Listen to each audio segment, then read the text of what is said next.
frisbeegolfin heittäminen on oikeastaan ihan koko vartaloliike, eli jos sitä kylmäharjoittelisi ilman kiekkoa, niin paino on takajalalla ja etujalan päkiä tai varpaat ottaa ainoastaan maahan.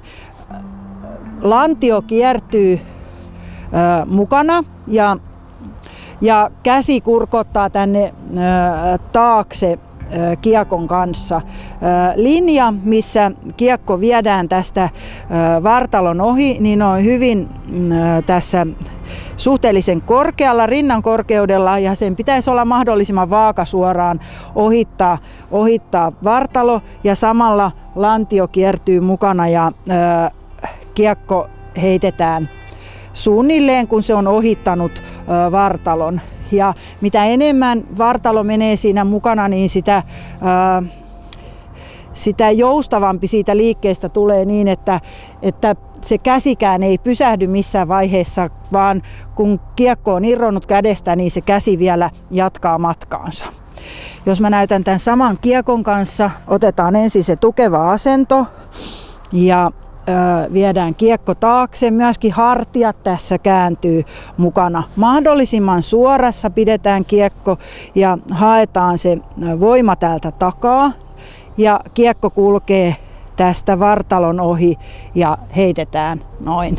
Oikeastaan mitä enemmän vielä tässä käy näin, niin sitä enemmän sä sitä kiekkoa sit saatat sinne matkalle. Ja miten se kiekko sitten on kädessä? Täällä takana sormet on tuossa reunan eli gripin sitä vasten.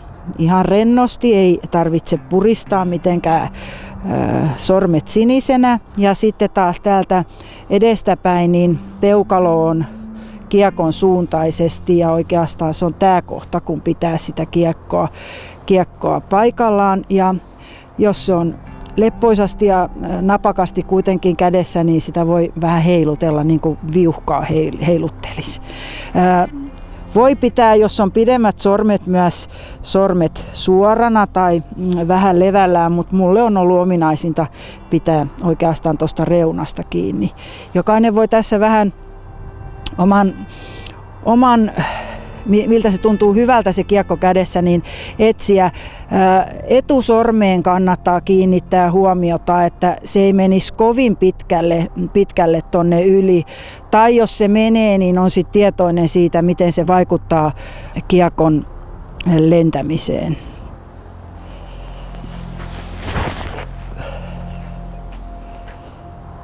Joo, se lensi sen 340 metriä. No niin, tässä on ensimmäinen heitto ja mulla on tämmönen mini tai markkeri, millä mä merkkaan tämän seuraava heittopaikkani, jos vaikka haluaisin tuolla samalla kiekolla jatkaa. Kori on tuolla, eli heittolinjaa pitkin merkataan tuohon kiekon etureunaa ja sit mä saan ottaa tämän kiekon pois ja piirretään jana heittolinjalla 30 senttiä tänne taaksepäin, niin tää on se heittopaikka, mistä sitten jatketaan. Lähestymisheitto ihan samalla tekniikalla kuin tuossa alussa. Vähän hiljaisempi heitto ehkä, koska ollaan lähempänä. Ja tavoite on saada kiekko sen verran lähelle koria, että se seuraava heitto sitten saataisiin heitettyä koriin. Eli koitetaan.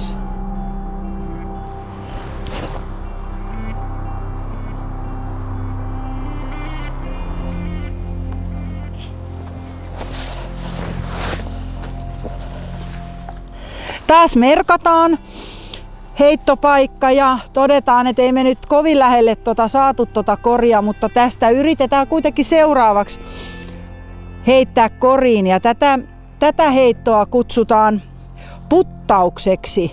Ja semmoinen huomioitava asia, että kun ollaan alle 10 metrin säteellä tuosta korista, niin silloin ei saa yliastua.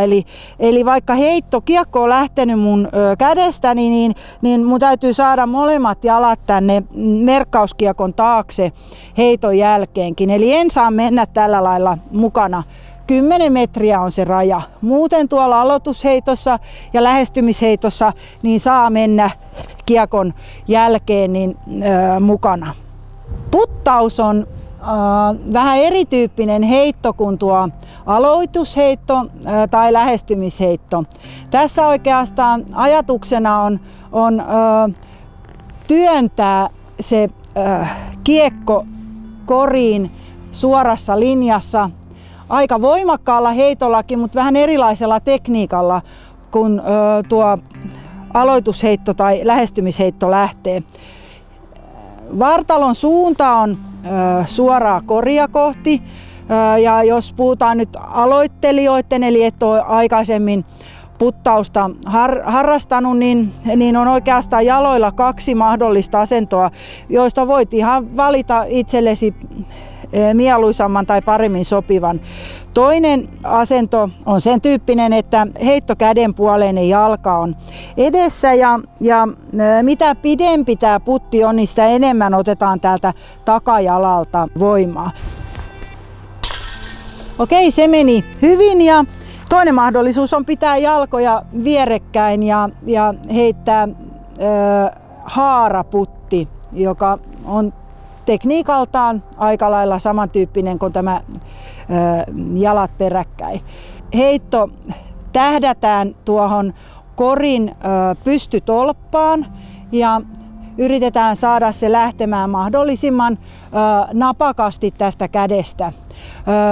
Tässäkin on 2 tekniikkaa, eli on työntöputti, jossa kiekko työnnetään matkaan, ja sitten on enemmän rannetta käyttävä puttityyli, jossa ranne antaa sellaisen pienen näpäytyksen tälle kiekolle, jolloin se saa enemmän kierrettä siitä ranteesta. Koitetaan sitten haaraputtia myöskin. Eli toi oli väylä 1 ja mä heitin sen 3 heitolla. Mä sain ensiksi heitin aloitusheiton ja sitten lähestymisheiton ja sitten 3 meni jo koriin. Mä merkkaan tähän 3. Ja näin mä jatkaisin tätä.